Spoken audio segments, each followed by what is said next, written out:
Not too long ago, NWA did not mean New Watch Alert. It only meant a questionable hip-hop band from New York City. And e-commerce was unheard of, and the only thing people could do was mail order catalogs. People have been collecting watches long before the advent of e-commerce and the Instagram. They have been collecting because the watches mean so much to them emotionally, and they have been collecting quietly.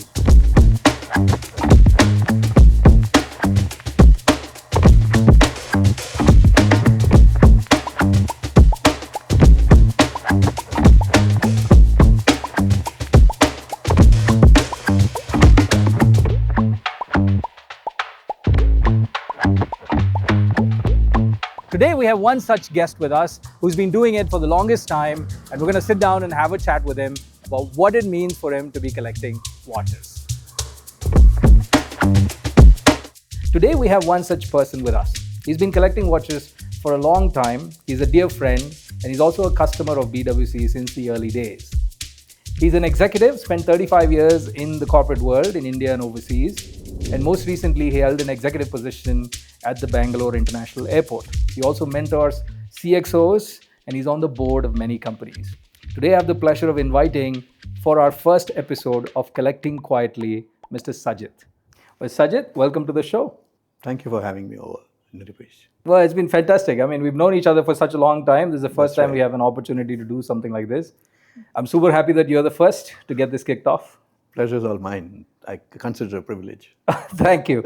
Now, look, watches, watches and you go way back. I know the story of your first watch. That was very early, and that was a grandfather's watch that was passed down to you when you were very young. True. Let's start there. Tell me about that story.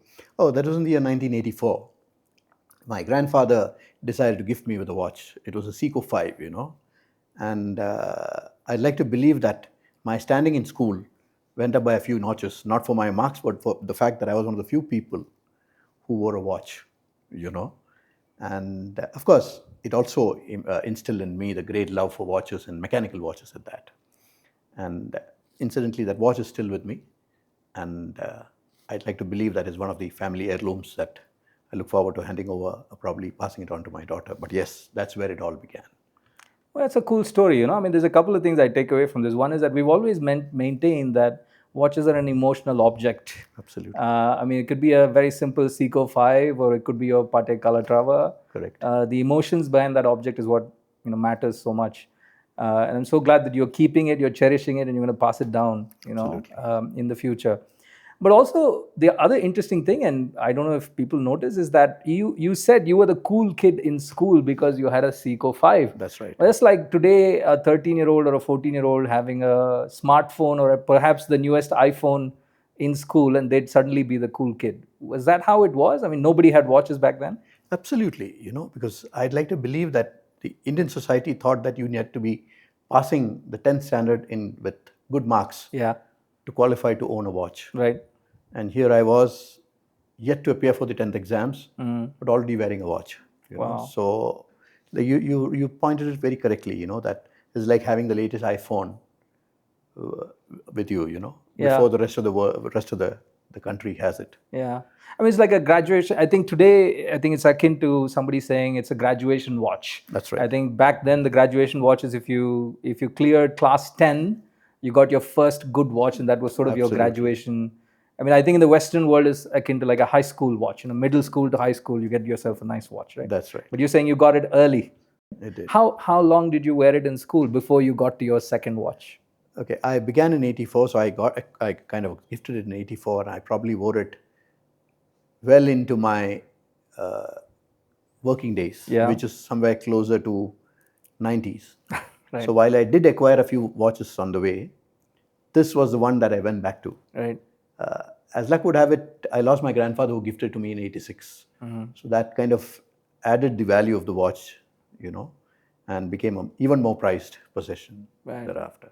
Well, you also mentioned when we were talking about it earlier that it was a family thing. So watches, and this is very unusual because and in India, people talk about whether you take a STEM class or not. That's right. Nobody talks about watches over a dinner table. But tell me, how was it? Was it different where people are talking about watches at dinner table and not about how much marks did you score in mathematics? Correct. Yeah, so we come from a family where all the men who sat around for lunch, which was at least 5, 6 of my uncles and my father, and my grandfather whenever he could, they all spoke about watches. Sports, cricket, and watches were the three things that was discussed by the men over the meal table. Right. So the little ones in the family actually grew up hearing about those names, and the Seikos, the Citizens, the Ricos, and then of course with a certain amount of awe, Right. the Rolexes and the Omegas. Right. So was there in the dinner table, were there wrists with Rolex and Omegas as well, or was it all Seikos and Ricos? Yes, there were a couple of uncles who were working in the Middle East, who had the privilege and the opportunity to wear Rolexes, But even then, I still remember the one that was actually spoken with awe and not available was the day-date Rolex Gold. Yeah. Which was kind of assumed to be meant for the rulers of the kingdoms. Right.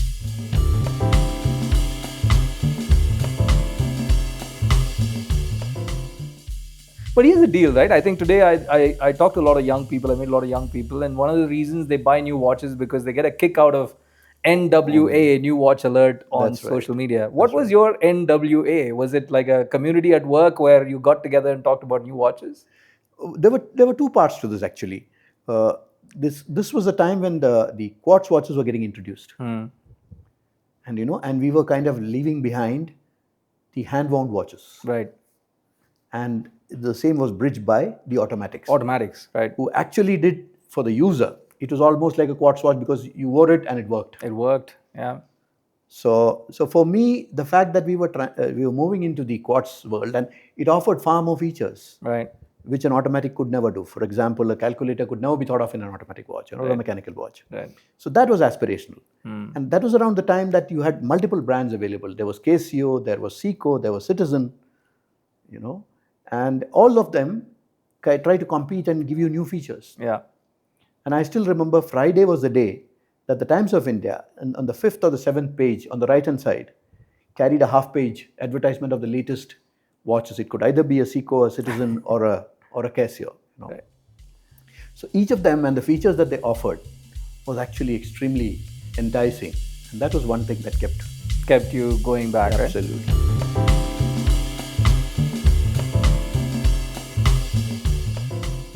I want to go back a few years, right?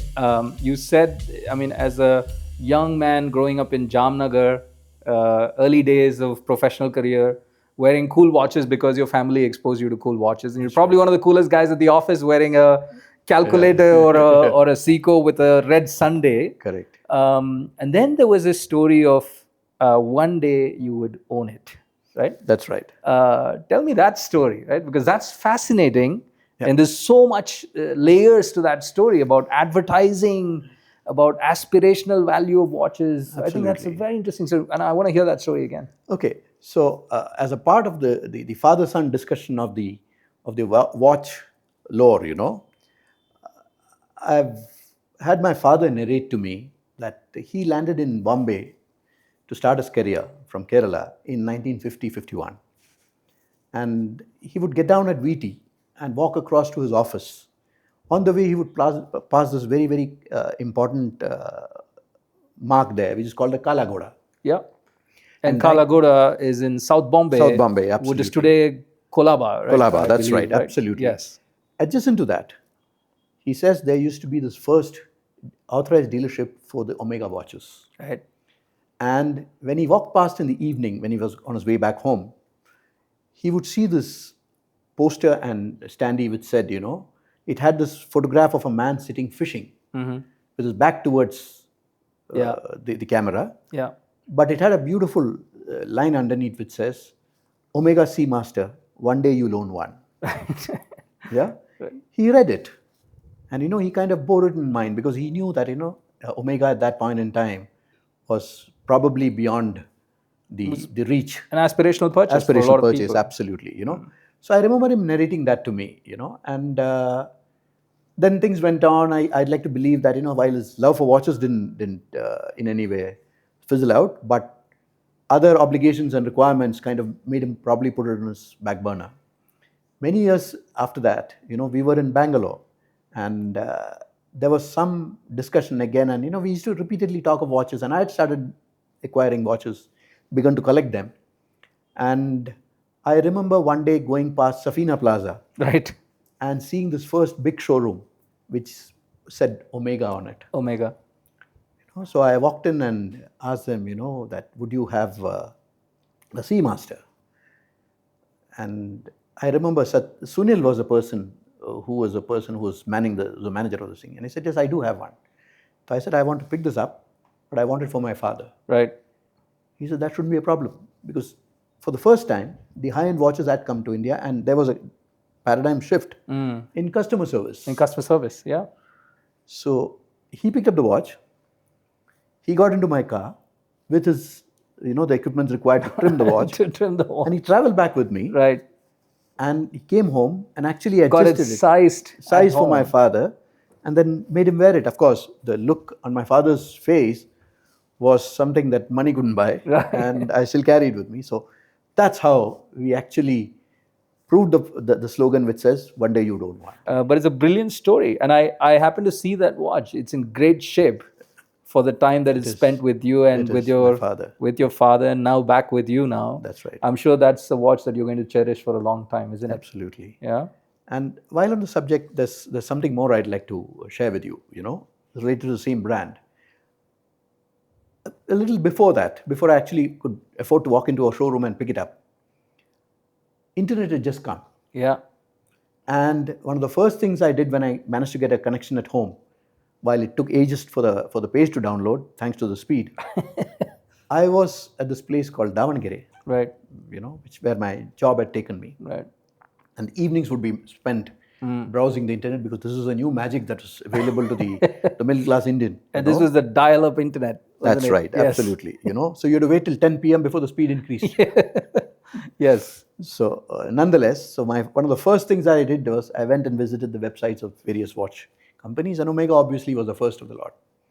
I went there and saw these watches, and then surprisingly, they had a drop-down which said, contact us. And imagine being able to actually contact the Omega company, Right. when you happen to be a watch lover. Right. It was almost a dream come true. Right. And you did. I did. I wrote to them saying that as an Indian, while I was very, very fond of their watches, the conversion rate and the Indian rupee and the salary that I therefore got in the Indian rupee didn't permit me to buy a watch outright. And I sent out a mail to Omega. Now, this was on a Saturday evening or a Sunday. It was over a weekend, obviously.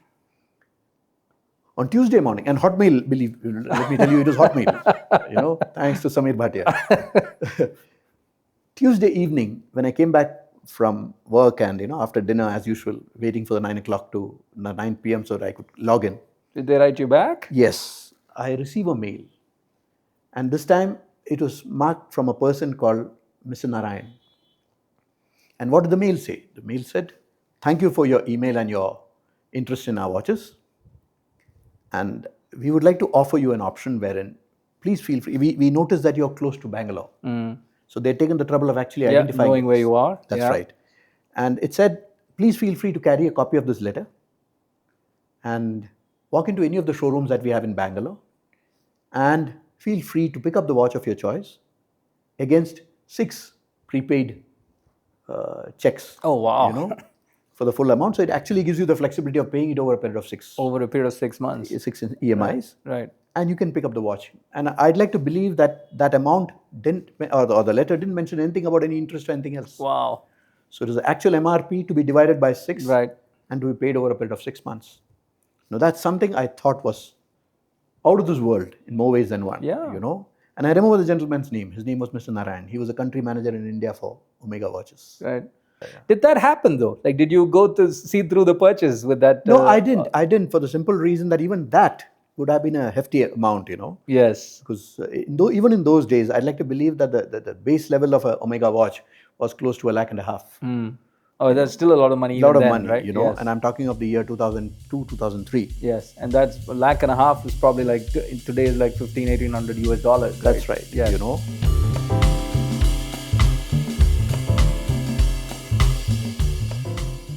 Now, I want to switch gears slightly, right? Please. Because you talked about customer service, and I know this is one of the things you and I have spent a lot of time talking about.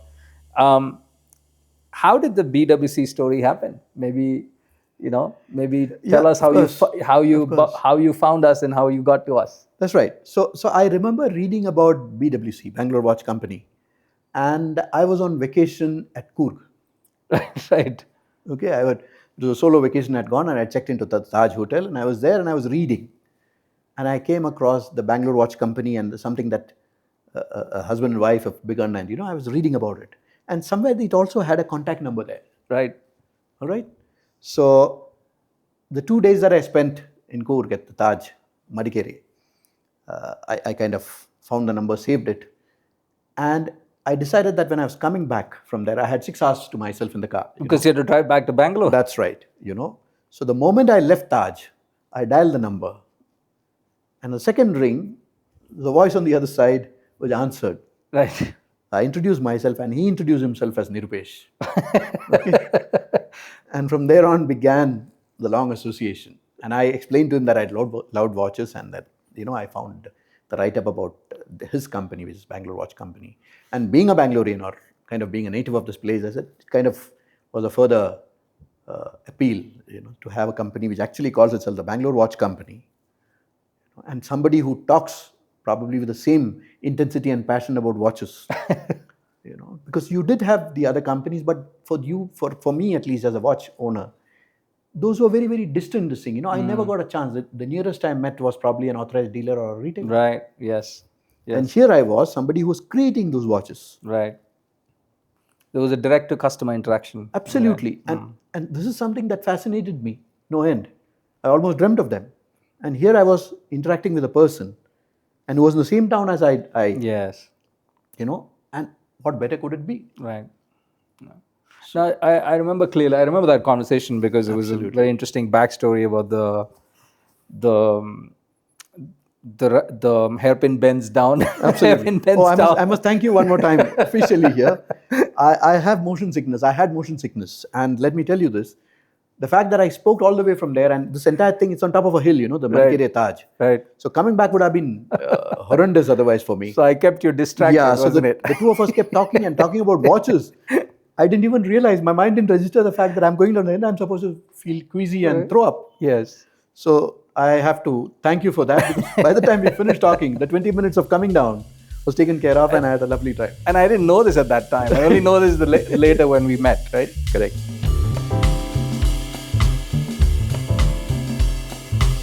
But look, you went on and bought a couple of watches from us after that Yes, conversation. I remember you bought the Renaissance, the Stree, that's right. and they're for the women in the family. Correct. How does that fit into your overall collection? Where does that fit in your view? So for me, they're very unique. Like I said, because that's probably was one of the first occasions when I actually bought a watch which has been made in-house, and I had direct access to the manufacturer. Right. So while today, if you see the Swiss high-end watches use that terminology as something which is exclusive and elite, the manufacturer. Right. But here was an instance where I could actually be experiencing the same thing. Right. So, and I realized that the watches that were being made, these two that I'm talking about, the Stree series and the Renaissance, they were extremely good looking, and they were beautiful watches. And the two ladies in my house, my mother and my daughter, I thought they needed to get it first before I did. So that's the reason I picked up, and I was truly, truly impressed with the kind of finish it had. Some of the high-end, the glossy advertisements that you get to see in the Time magazine and other, it almost was in similar lines, and here it was available to me. Right. So I'd like to believe that, and of course, the fact that I could pay in INR was not only the icing, it is also the cherry on top of the cake. Yes. Yes. So getting something that is aspirational, not and beyond my reach, and here the same thing being available. Right. In all possible parameters, the quality, the looks, the feel, was something that was manna from heaven, for want of a better word. So that for me is what BWC, Renaissance and Stree. It's a fascinating story, right? And thank you for making the purchase. And I mean, we're still Mercy and I like to call it a customer-funded brand. Absolutely. You keep buying watches, we keep going, and we've built now for 8 years.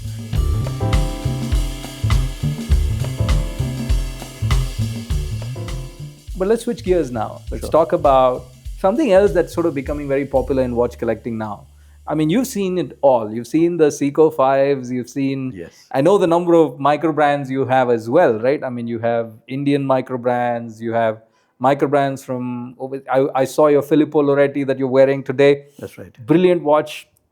And I think I speak with a lot of people that know watches, and your watch knowledge is above average when it comes to brands, right? Like I learn a thing or two every time I speak with you about brands. But there's also this idea of collecting because you want to say it out loud and you want to tell other people you're collecting, right? And this show is called Collecting Quietly, and we're bringing people like you that I know for a fact that's collecting not because they want to tell other people what they're collecting, but they're collecting because it means so much to them. That's right. Tell me how you feel about that, right? Yeah. So it's kind of like I said, because we live in a society today who draws their highs and kicks from the likes that they get on the social media. I mean, that's a newer generation. This is like cigarette smoking.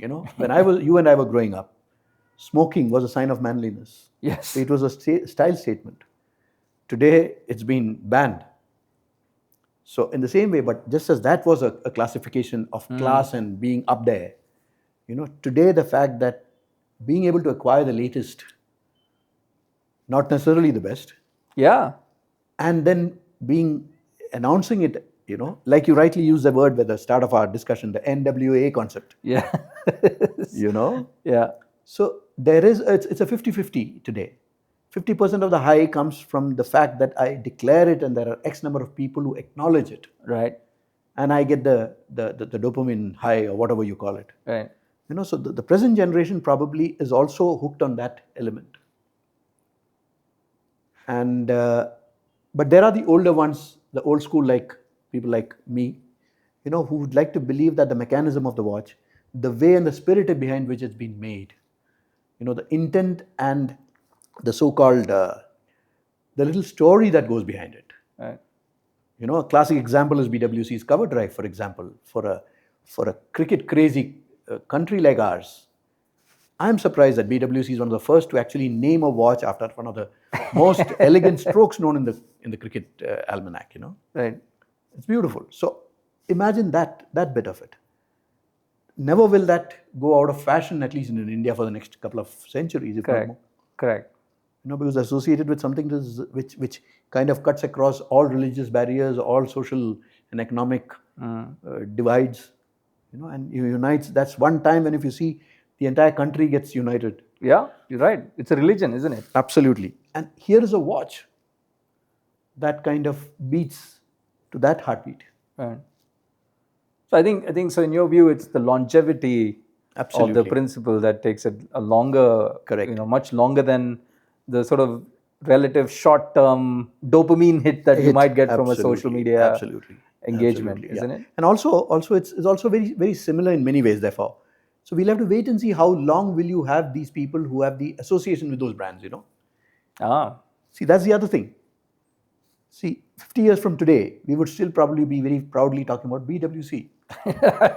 I hope so. we will for sure, But where I'm coming from is, that's because of the magic it's produced. It's the kind of uniqueness it gave us. The little highs and thrills that we had from the various models that came out of it. The Renaissance Stree, the cover drive, the apogee, all of that. Right. And which I don't think is the case today, because today in many ways what you asked me, I'm just trying to probably also score a point over the rest. Yeah. Been there before you did. Correct.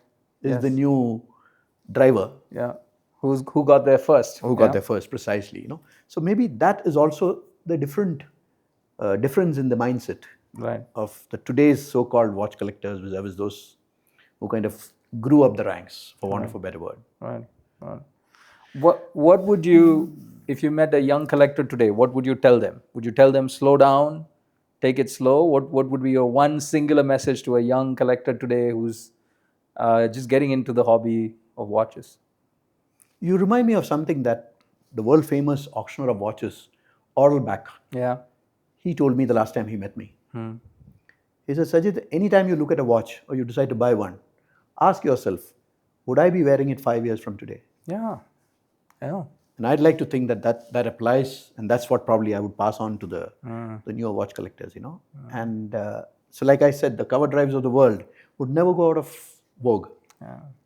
There's something unique about it. Yeah. I think delayed gratification is what it is, right? I mean, you wanna ask yourselves, would I enjoy it 5 years from now? Yeah. Let me think about it for a few nights before Absolutely. I Acquire commit it, myself to this big purchase. And I think on the other side, as a brand side, if I may say that, like is to the constant question for us when we think about making new products is, are we following a hype, or are we truly building something that's classic and timeless, that's going to stay? I mean, you brought up the example of cover drive, and it's one of the crowd favorites today. Correct. That turning bezel with overs tracking has never been done before. Correct. And I think it's timeless, if I may. Yes. And I think that the question that we struggle with often is, can we make something that is cool today? Maybe we'll do a little bit of business this year with that sort of cool concept, but is that timeless? Will that last a really long time? It's a question that we ask ourselves, right? And I think if you rightly said it, if you talk to a collector, ask yourself, would you enjoy wearing this 5 years from now? If the answer is yes, then maybe sleep over it for a few nights before you commit yourselves to it. Correct. That's phenomenal. Of course, you've been with us for the longest time. We've known each other for so many years now. Yes. But what's now, besides the Stree Renaissance that you already have? Yes. And you talked about the cover drive, but what's the sweet pick from the BWC lineup for you? If you were to pick one today? I'd probably go for the one that I saw recently, the Peninsula. Right. The Peninsula is the one that caught my eye, both for its aesthetics and also for the fact that it's got a uniqueness about it. Right. It's something that actually kind of is unique in its appearance and seems to be standing apart. Yes. In its own way. Not just with the other BWC models. Yeah. But also there aren't very many of that appearance and that appeal. Yeah. I use that word. Across all the watches that are available in the market today. And I'd like to think that the name Peninsula with this thing, that's another very, very unique thing I noticed about BWC. Each name, each model has got a story behind it. Yes, yes. And slowly, the so-called Ivy League colleges are now telling us that everything that needs to stay needs to be backed by a story. Backed by a story. Management says so now. And I'm very, very impressed with the fact that each model that has been launched by BWC actually has imbibed that and has kind of exhibited that.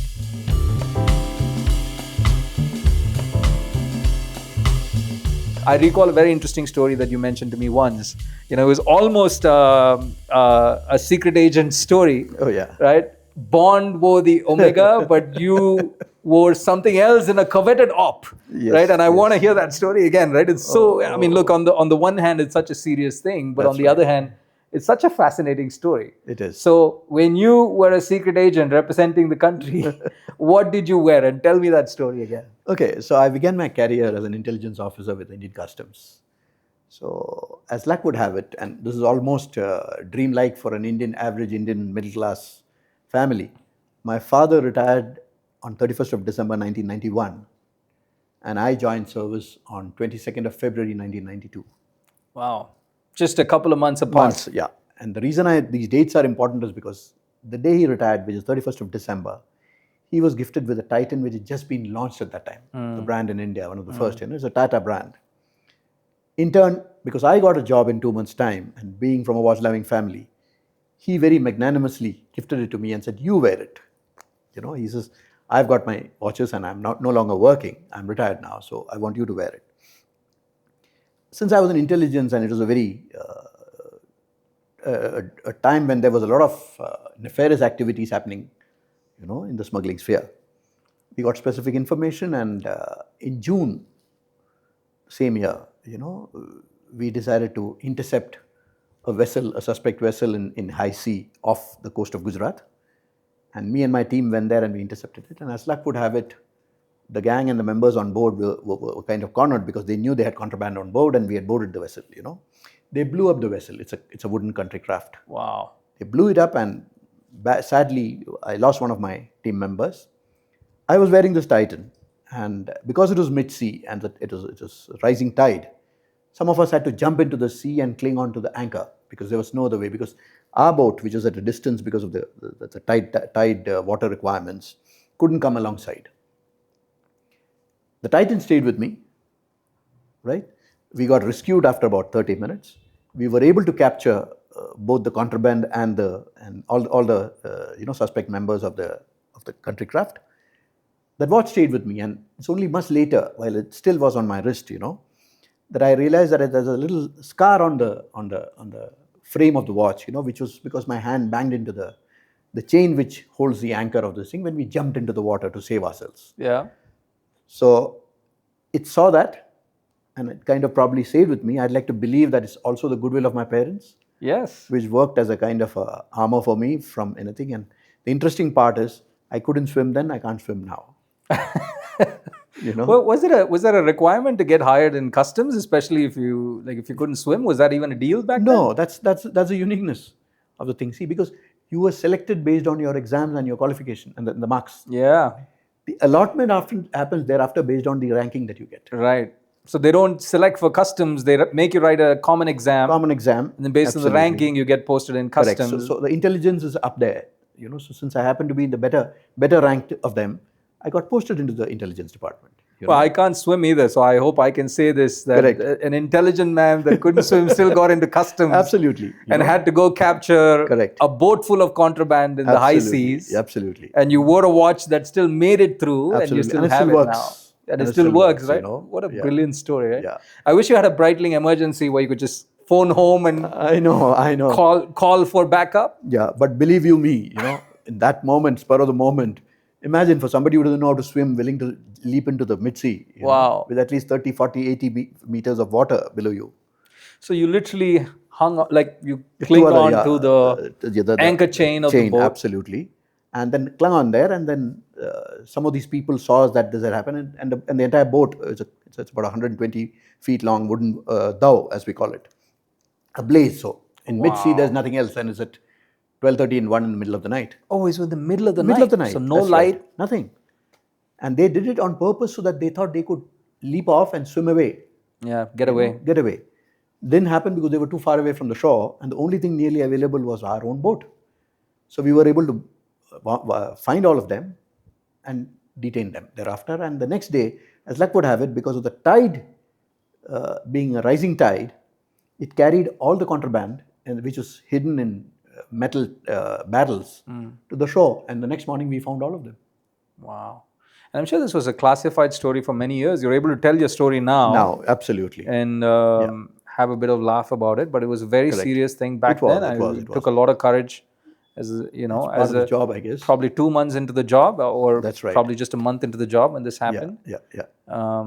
Well, phenomenal story. Thank you. There's this Instagram account called Watches of Espionage. Okay. I don't know if you know, but I didn't know this. But you should go look him up and tell him that I'm tired of seeing Tudors and Rolexes and Breitlings and IWCs on that page. We should go tell Sajit's story on Watches of Espionage and make sure there's an Indian Titan there. They share the world, share your story with the world. Absolutely. And it's akin to our own James Bond story, Sajit. Absolutely. We have a hero in our midst today. No, not at all. Just doing the job. No, but this is fascinating. It's a fascinating story, right? Look, this also goes back to how much more watches are than just objects of telling time. So like I said, there's a watch that my grandfather gave me, which still goes with me. And there's a watch that my father gifted with me, They have moved on. Yeah. But the watches and the times that go with it stay with you, Right. It's very philosophical, right? So like one of the biggest brands said, you merely look after it for the next generation. For somebody else, right? Well, as much as you'd receive bouquets and brickbats for that statement, it's being split multiple ways. But I believe in a sense of that statement too. Absolutely. Right? Yeah. Well, great story though. Thanks for sharing this. My pleasure. Sajit. Thank you. But look, this has been a great conversation, right? And I think Likewise. I've had the pleasure of knowing you for so many years now. Absolutely. I learn every time I speak with you a few things about the philosophy of collecting and the philosophy of how to get into watches, right?